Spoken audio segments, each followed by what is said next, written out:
Време е за прагматизъм.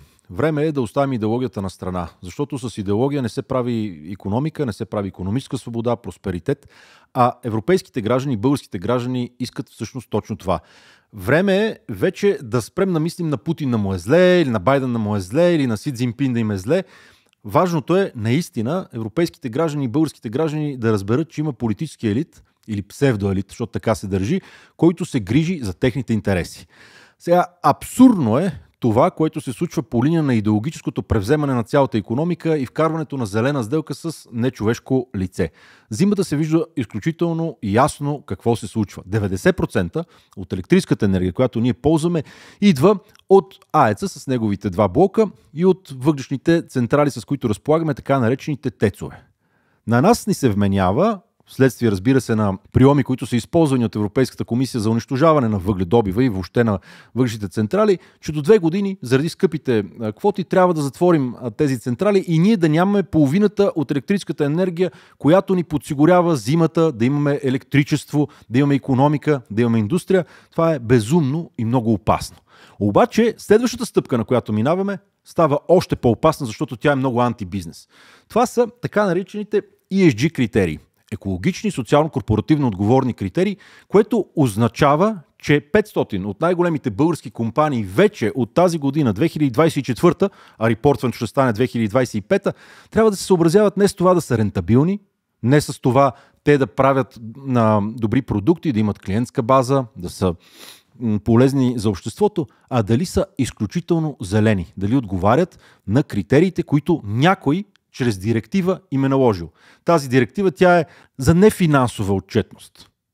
Отчетността трябва да е финансова. Бизнесът се занимава с това да има печалба. Ако има печалба, означава, че ние сме гласували за него и той се справя добре. Ако няма, пилее ресурсите ни. В един момент бизнесите и най-вече примерно банките не се съобразяват с това дали една компания е добра и дали е добра идеята и дали предприемачите вътре работят сериозно, а дали по политическо усмотрение те са спазили новия повей на идеологията, което означава, че вече предприемачи, които имат качества, няма да получават кредит, ако не са достатъчно зелени, а други, които нямат качества, ще получават такъв кредит.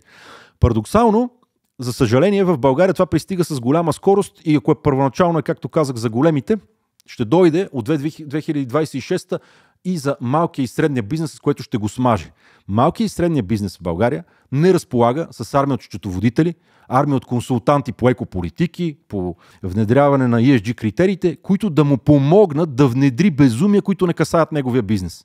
Малкият и средния бизнес в България едвам диша, защото заради дефицитите, които трупа правителството, в един момент проверките са много тежки, държавата иска пари, ще вдига данъци, вдига осигуровки, вдига максималния осигурителен доход, минимална работна заплата, вдига тежестта, която е много голяма, а икономическата конюнктура не е добра.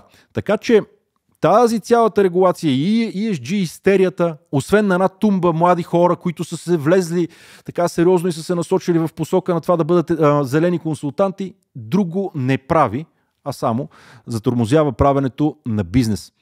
Това се вижда много ясно и в европейската икономика, която стагнира.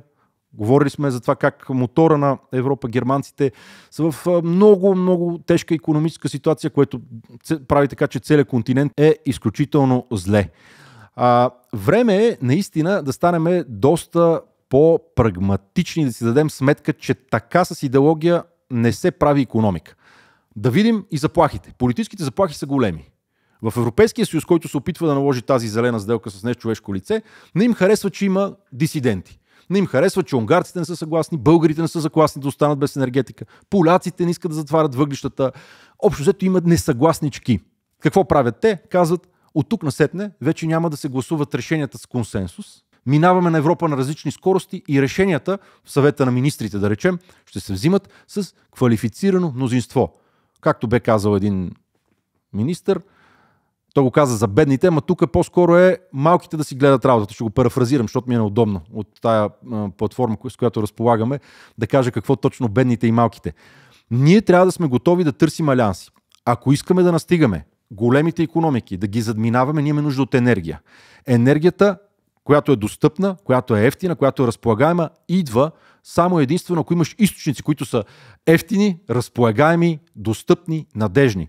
Нефт, газ, въглища ще бъдат заменени, това е сигурно. Но докато ги имаме, ние трябва да ги допълваме.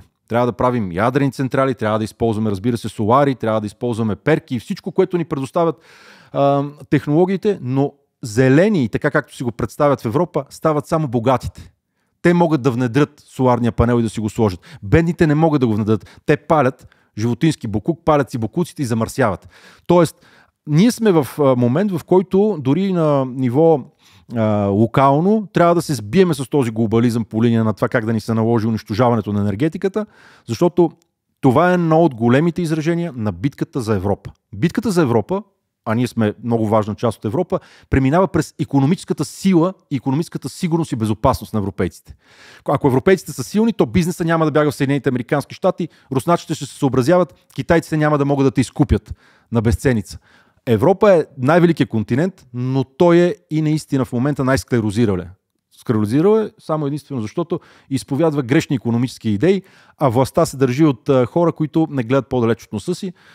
Това, което аз забелязвам и виждам така голям потенциал и сила е, че на това нещо му идва времето за отпор.